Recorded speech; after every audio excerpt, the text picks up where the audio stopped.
The Transport Secretary has said season ticket holders caught up in rail strikes will be able to claim compensation, and made an 11th-hour plea to workers not to follow the militant unions.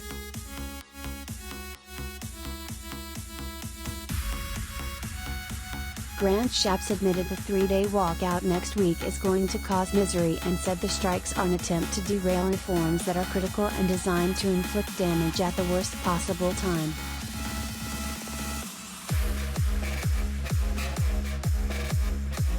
In a direct message to staff, he said, "I appeal directly to rail workers, who I think are less militant than their union leaders.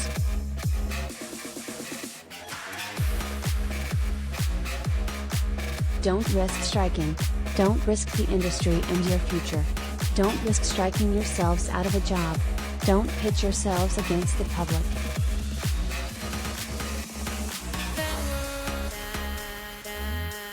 Let's fix this situation and get back to building a better railway.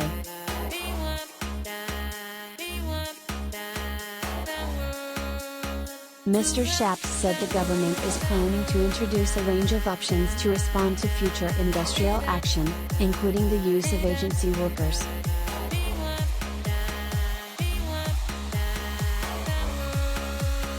He also said we will ensure season ticket holders will be able to claim full compensation on strike days.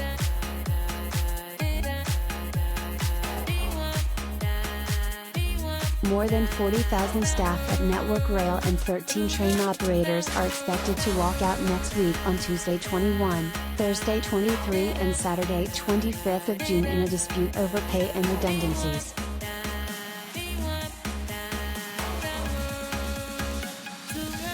Network Rail warned the strikes will cause 6 days of disruption because of the knock-on effect on services on the days in between.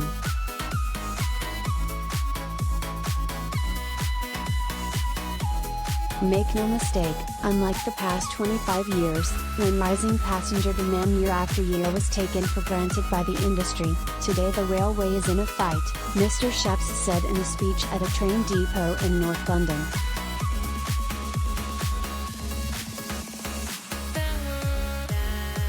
It's not only competing against other forms of public and private transport. It's in a battle with Zoom, Teams and remote working.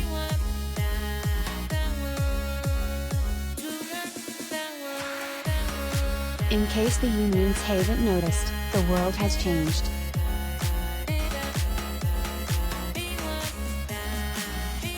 Talks aimed at averting crippling strikes on the railways are continuing, but there is little hope of a last-minute deal.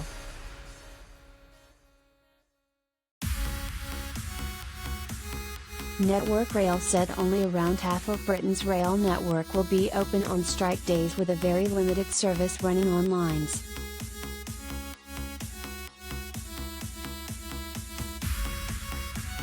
On lines that are open during the strikes, services will operate from 7:30 a.m. to 6:30 p.m. only, and not all stations will be served, the company said.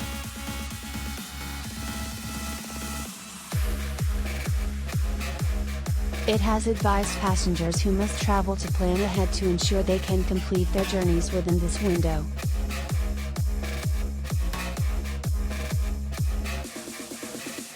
Members of the RMT and Unite unions who work on the London Underground will also strike on 21st of June.